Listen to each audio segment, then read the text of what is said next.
Can you hear me okay? Oh, that's better. So it's my great pleasure to introduce and to present to Father Denis this morning our confirmation candidates. And I ask all of you to please rise, our confirmation candidates. So Father Denis, today we have 8 adults and 2 teens, and they have studied, they have prayed, they've read the scriptures, they've reflected on the role of the Holy Spirit in their lives. Our teens attended retreats and did service projects, and above all, their faith has endured a pandemic, and I am proud to say they are ready to be confirmed.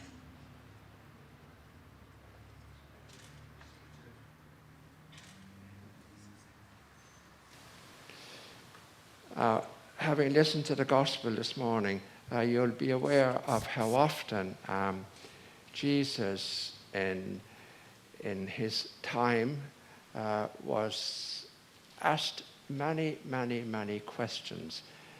And the people who were asking him the questions were not really looking for an answer. They just wanted to see what he would say or put him to the test.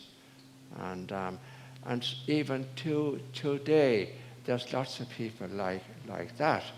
And you're going to find now as you go through life, and today you're going to be confirmed, you'll probably meet people at work or wherever your friends are, and they'll begin asking you questions maybe about your religion. And it reminds me, now I have to remember this from way back in the recesses of my mind. But I remember reading a story about a man who had become a convert and had been baptized and been confirmed like you were going to be this morning. And after all that, he met a friend of his. And the friend said to him, "So, I heard you recently became a convert." And he said, "Yes, I have." But he said, "Tell me, what do you know about it all? Where was Jesus born?" And the guy said, I'm not sure, maybe in Jerusalem. "And when do we celebrate his birthday?" Again, the guy said, "I'm not sure about that." "And how old was he when he died?" And again, the man who had recently become a convert said, "I'm not sure." And his friend said to him, "Well, for somebody who has just become a convert, you don't know much about it." Well, he said, "Maybe I don't know much about it, but I do know," he said, "that before I became a convert, I was a drunkard. I was a gambler. I neglected my wife and my family. I wouldn't help anybody. I was just mean. But he said, since I became a convert, I no longer am a drunkard. I no longer am a gambler. I love my wife and family. I take care of them. And I do my best to help anybody that I can. That's what becoming a convert has meant to me. That's what Jesus has done for me." So he was more about orthopractice than orthodoxy, knowing all the right answers. I read only this morning, actually, but I kind of had the figure in my mind before.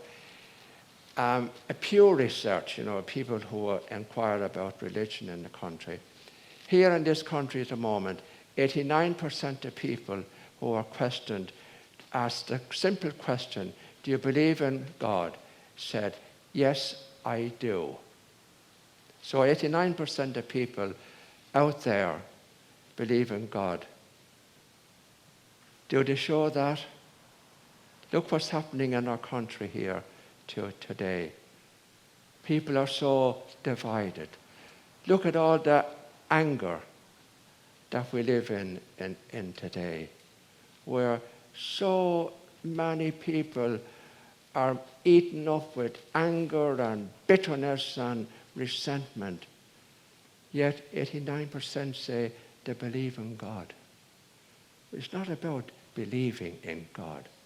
It's about putting that belief into practice. It's all about one thing, and that one thing is a 4-letter word: love. Love. That's what Jesus taught us, tried to tell us time and time and time and time again. And our call as Christians is not to know all the answers, but is to practice love. It's so simple.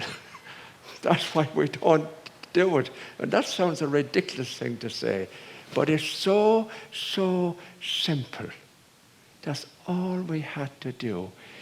Each one of you were created in love, for love, and you are love, whether you know it or not.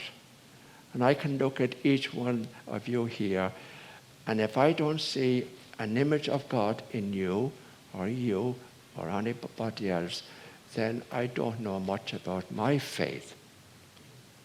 My faith. And it's simple. It's simple.